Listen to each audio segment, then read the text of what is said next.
नमस्कार। माझे मनोगत इस उपक्रम में आप सबका स्वागत है। हम आदि शंकराचार्य जी का तत्वबोध इसका अभ्यास कर रहे हैं। शंकरं शंकराचार्यं केशवं बादरायणं सूत्रभाष्यकृतौ वन्दे भगवन्तौ पुनः पुनः। शंकराचार्य जी इंद्रिया, कर्मेंद्रिया और ज्ञानेंद्रिया, इनकी उत्पत्ति, उसके बारे में पहले चैप्टर में शंकराचार्य जी ने एक्सप्लेन किया है। सूक्ष्म पंचमहाभूतों के तत्व और रजस अंश से इंद्रिया, कर्मेंद्रिय और ज्ञानेंद्रिय बन जाती है। अभी सूक्ष्म पंचमहाभूतों में एक तामस अंश भी होता है। उस तामस अंश से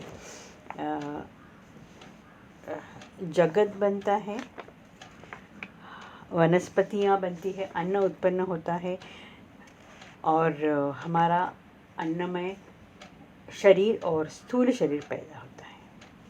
अब ये बनने की जो प्रक्रिया है वह बहुत ही इंटरेस्टिंग प्रक्रिया है।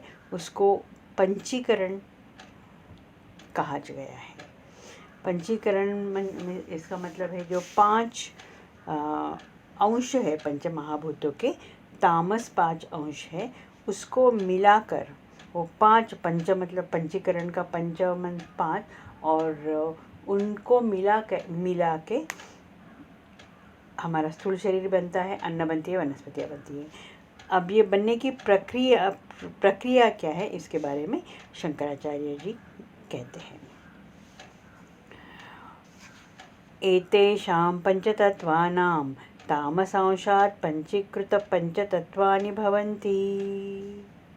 एतेषां पंचतत्वानां तामसांशात् पंचीकृत पंचतत्वानि भवन्ति। इसका अर्थ है इन 5 तत्वों से, तामस अंश से पंचीकरणकृत पंचतत्व की उत्पत्ति होती है। पंचीकरणं कथम इति चेत एतेषां पंचमहाभूतानां तामसांशस्वरूपम् एकमेव भूतं द्विधा विभाज्य एकमेकमर्धं पृथक् तृष्णी व्यवस्थाप्य अपरमपरमर्थं चतुर्धा विभज्य स्वार्धमन्येषु अर्धेषु स्वभाग चतुष्टय संयोजनं कार्यं तथा पंचीकरणं भवति। पंचीकरणं कथम इति चेत एतेषां पंचमहाभूतानां तामसांशात् स्वरूपम् एकमेव भूतं द्विधा विभाज्य एकमेक अर्धं पृथक् तृष्णी व्यवस्थाप्य परमर्धं चतुर्थां विभज्य स्वार्धमन्येषु अर्धेषु स्वभाग चतुष्टय संयोजनं कार्यं तथा पंचीकरणं भवति। इसका अर्थ है अभी हमें बताइए कि पंचीकरण कैसे होता है।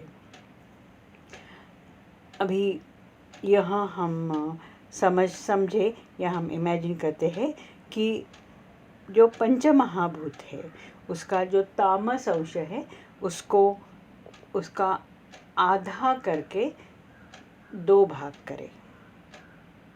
उसमें से जो एक भाग है वो ऐसा ही रख दे और दूसरा जो आधा भाग है उसको 4 भागों में बांट दे। अब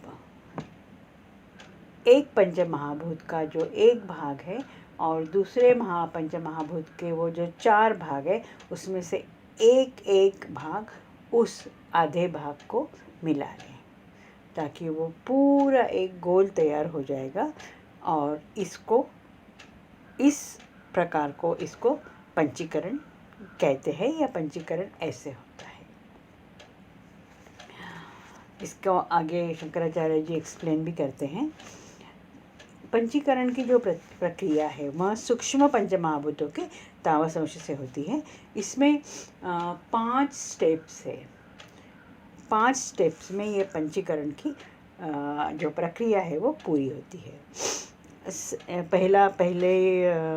पहला स्टेप है, प्रत्येक पंचमहाभूत के तामस अंश को 2 भागों में बांट दिया जाता है। उसमें दूसरा स्टेप है, प्रत्येक अर्धभाग को अलग रख देते हैं। तीसरा स्टेप है, दूसरे अर्धभागों में प्रत्येक जो पिंड होता है उसको 4 भागों में विभक्त करते हैं। हर एक पंचमहाभूत जो है, आकाश, वायु, अग्नि, तत्व, जल और पृथ्वी, उसको ये प्रक्रिया होती है। सभी के आधा भाग अलग रख दिया जाता है और जो आधा भाग है उसके, जैसे आकाश के एक भाग को अलग रख दिया जाता है और उसके जो आधे भाग को 4 भाग में बांटते हैं। ऐसे ही वायु का भी होता है। वायु के तामस अंश है उसके 2 भाग किए जाते हैं, एक भाग को अलग रख दिया जाता है और दूसरे को 4 भाग में बांटते हैं। ऐसे ही अग्नि, जल और पृथ्वी का भी होता है।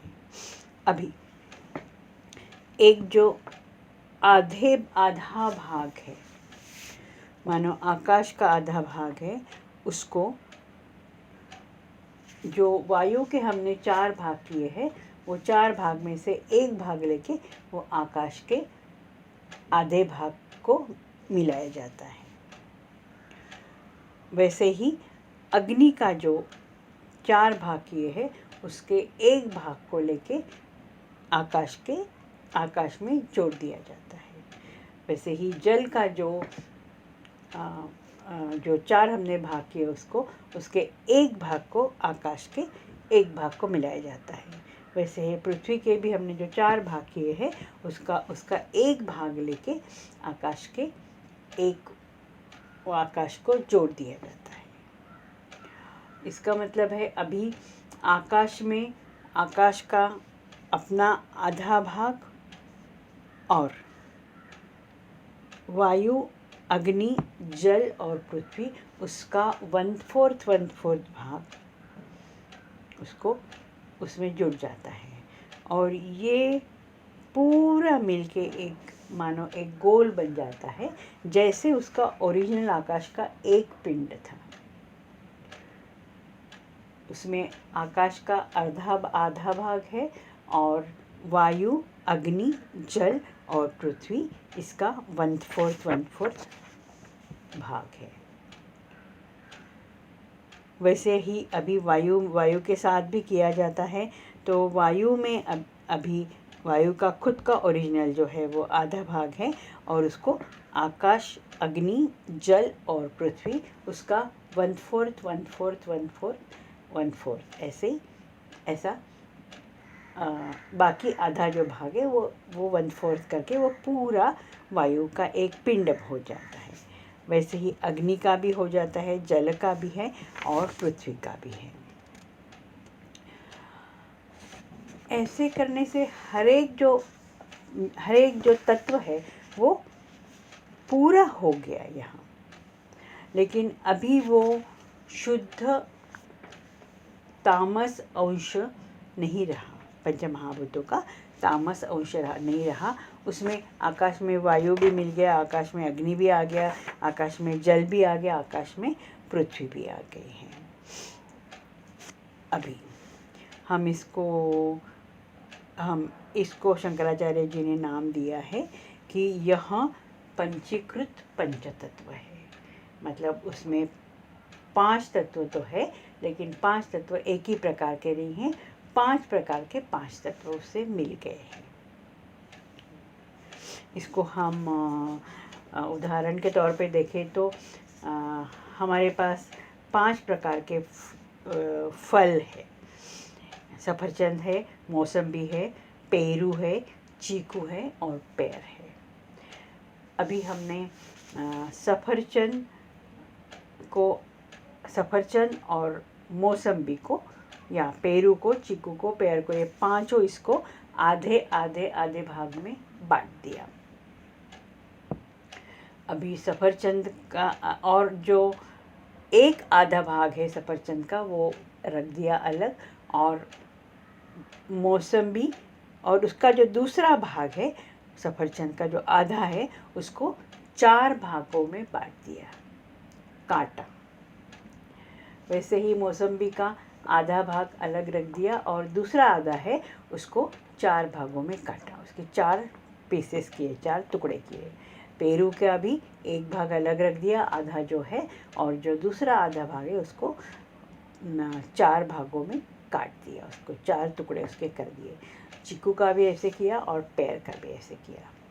अभी हमने जो उसके जो काटे हुए 4 भाग है वो अलग रखे, और जो उसका सफ़रचंद का जो आधा भाग है वो लिया, उसमें मौसम्बी का जो एक कटा हुआ है एक टुकड़ा है उसको जोड़ दिया, एक पेरू का टुकड़ा लिया वो जोड़ दिया, एक चीकू का टुकड़ा लिया वो जोड़ दिया, और एक पैर का टुकड़ा है वो जोड़ दिया, ताकि वो सफ़रचंद का जो पूरा जो आकार है, जो शेप है, वो ओरिजिनल सफ़रचंद जैसे ही गोल हो गया है। लेकिन उसमें अभी सफ़रचंद आधा है और बाकी 1/4 1/4 1/4 1/4 ये जो है वो बाकी ये 4 जो फल है वो उसमें मिक्स हो गए। अभी मौसम्बी के लिए भी हमने ऐसे ही किया, मौसम्बी का एक भाग अलग रख दिया उसमें, और दूसरा जो भाग था उसको हमने काट लिए थे 4 में, तो उस आधे मौसम्बी के भाग को हमने एक सफ़रचंद का पीस उसमें लगा दिया, उसके बाद में दूसरा पेरू का लगा दिया, उसके बाद में चीकू का लगा दिया, उसके बाद में पैर का लगा दिया। तो ये पूरा जो एक गोल पिंड जो है मौसम्बी का वो गोल तो हो गया, लेकिन उसमें आधा भाग मौसम्बी है, बाकी जो 4 भाग है उसमें से सफ़रचंद, पेरू, चीकू और पैर वो उसमें जुड़ गए हैं। पेरू के लिए भी हमने ऐसे किया, पेरू का जो आधा भाग है उसको 1/4 भाग सफ़रचंद का जोड़ दिया है, 1/4 भाग मौसम्बी का जोड़ दिया है, 1/4 चीकू का जोड़ दिया है, 1/4 पैर का भी जोड़ दिया है। यही प्रोसेस हमने चीकू और पैर के लिए भी की। तो हमारे पास अभी पहले तो सफ़रचंद, मौसम्बी, पेरू, चीकू और पैर ऐसे 5 फ्रूट्स थे। अभी भी हमारे पास 5 ही फ्रूट हैं, उनका आकार जो है वो गोल है, लेकिन जो 5 फ्रूट है अभी वो पाँचों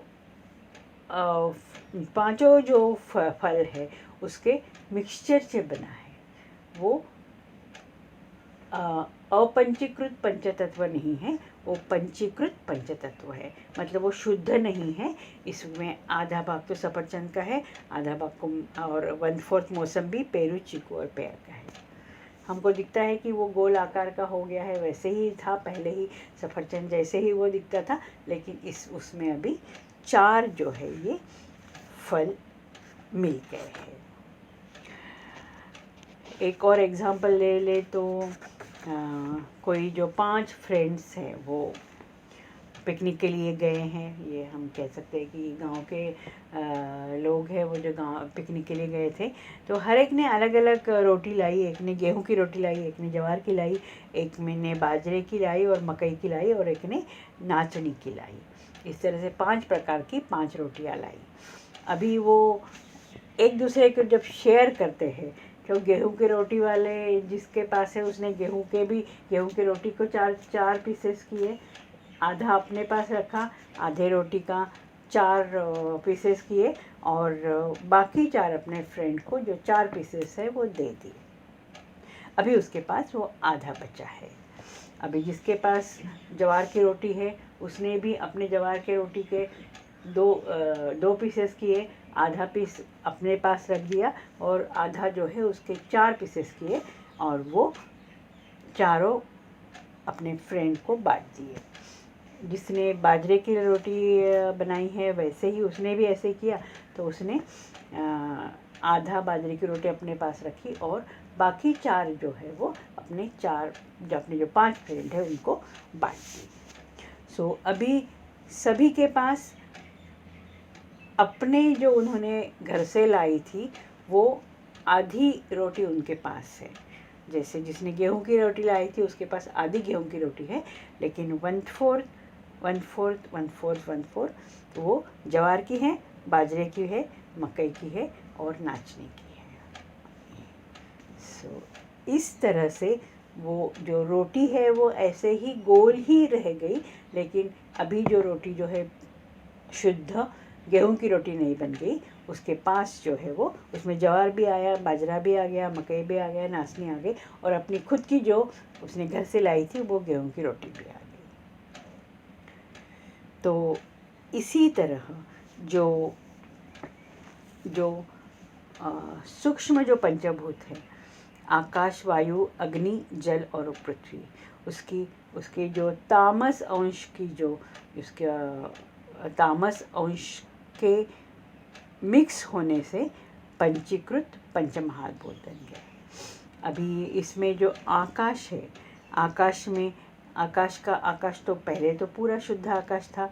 अभी वो आकाश को पंचीकरण के बाद आकाश में उसके साथ आधा आकाश जो है वो आकाश है, और बाकी उसके जो 4 पार्ट है, एक वायु है, अग्नि है, जल है और पृथ्वी है। अभी दूसरा जो पंचमहाभूत है वायु, उसमें भी उसका आधा जो है वो वायु का भाग है, और 1/4 जो भाग है वो आकाश का है, 1/4 अग्नि का है, 1/4 जल का है और 1/4 पृथ्वी का है। अग्नि में आधा भाग अग्नि का है और 1/4 आकाश का है, 1/4 वायु का है, 1/4 जल का है और 1/4 पृथ्वी का है।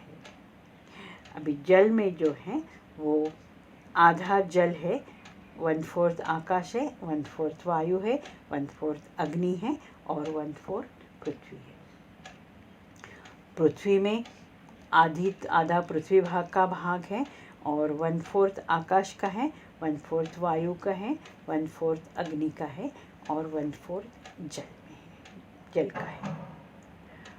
सो इस तरह से जो तामसिक अंश होता है, पंचमहाभूतों का तामसिक अंश होता है, उसका पंचीकरण करके कोई भी जो आकाश है वो आकाश है, लेकिन वो पंचीकृत है। इसके लिए उसमें ये वायु, अग्नि, जल और पृथ्वी वो मिक्स हो गए हैं। अभी किसी भी हम कहते हैं हमारा शरीर जो ये पंचीकृत पंचमहाभूतों से बना है। ये पूरा हमारा शरीर जो है वो सिर्फ एक ही पंचमहाभूत से नहीं बना है। हमारे शरीर में स्थूल शरीर में आकाश है मतलब स्पेस है। वो स्पेस हमारे पूरे शरीर में जगह जगह पे है। हमारे पेट में भी स्पेस है। यदि पेट में स्पेस नहीं होती तो हम खाया हुआ जो खाना है वो जाता कहाँ? कोई भी चीज़ को जाने के लिए या स्थिर होने के लिए स्पेस चाहिए, तो हमारे पेट में ये स्पेस है। अभी वायु भी है। हम देखते हैं वायु जो है हमारा श्वास आता जाता है, श्वासोश्वास होता है, वो वायु है। तो ये वायु भी है शरीर में हमारे। आकाश भी है, वायु भी है। उसके बाद अग्नि है। जब तक हमारा शरीर जो है उसका टेम्परेचर नॉर्मल टेम्परेचर नहीं रहता है, उसमें अग्नि नहीं होती है, तो हम जिंदा होते हैं। टेम्परेचर यदि अग्नि ही नहीं रही तो जो मनुष्य है वो जीवित नहीं माना जाता है, वो मृत घोषित किया जाता है। जल हमारे पूरे शरीर में जल है, जो खून बहता है वो जल का एक रूप है। हमारा हम जो जल पीते हैं वो जल जो है वो जल है। हमारी जो उसको क्या कहेंगे, हमारा जो बलगम है जो पूरे हमारे नाक में होता है, शरीर में होता है, वो भी जल है। सो इस तरह से जल का तत्व जो है ये पंचीकृत पंचमहाभूत वो हमारे अंदर है। उसके बाद में पृथ्वी, पृथ्वी तो है ही, हमारा मेन जो शरीर है वो पृथ्वी से ही बना हुआ है। हमारा जो मांस है, हमारी हड्डियां है, जो हमारी मांसपेशियां हैं, वो सब पृथ्वी से बनी है, वो सॉलिड पृथ्वी से बनी है। तो हमारा जो शरीर जो है वो पंचीकरण का ही रिजल्ट है, पंचीकरण से बना हुआ तामस अंश के पंचमहाभूत के तामस अंश से बना हुआ हमारा शरीर है। वैसे ही यही शंकराचार्य जी ने कहा है, एतेभ्य पंचीकृत पंचमहाभूतेभ्यः स्थूल शरीरं भवति। एतेभ्य पंचीकृत पंचमहाभूतेभ्यः स्थूल शरीरं भवति।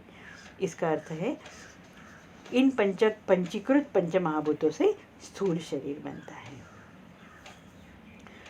अभी इसी पंचीकृत पंचमहाभूतों से वनस्पति होती है, अन्न निर्माण होता है। इन अन्न में भी आकाश, वायु, अग्नि, जल और पृथ्वी, ये पंचमहाभूतों के तामस अंश होते हैं। ये पंचीकरण से बनता है। कोई भी अन्न ले लो, कोई भी वनस्पति ले लो, सभी जो जिसमें पृथ्वी है, जिसको आकार है, वह इन पंचीकरण से बनता है। अभी शंकराचार्य जी पिंड और ब्रह्मांड की बात करते हैं। एक व्यक्ति जो है उसका एक शरीर है, उसको पिंड कहते हैं, और सारे शरीर जितने भी पृथ्वी पे, जितने भी ब्रह्मांड में सब शरीर है, मनुष्य हो, असुर हो, देव हो, या इनका जो समस्त शरीर है उसको ब्रह्मांड कहते हैं। इसको शंकराचार्य जी इस शब्दों में रखते हैं, एवं पिंड ब्रह्मांडयो रैक्यं संभूतम्। एवं पिंड ब्रह्मांडयोरैक्यं संभूतम्। और इस प्रकार पिंड और ब्रह्मांड में एकता है। जो पिंड में होता है वही ब्रह्मांड में है, जो एक शरीर में होता है वही समस्त शरीर में होता है। तो इस तरह शंकराचार्य जी ने पंचमहाभूतों के सात्विक अंश, राजसिक अंश और तामसिक अंश से क्या बनता है उसका बहुत सुंदर वर्णन इस प्रकरण में किया था। बहुत ही सुंदर रीति ने शंकराचार्य जी ने बताया कि किस तरह से ये तीनों अंश से हमारा पूरा शरीर बनता है।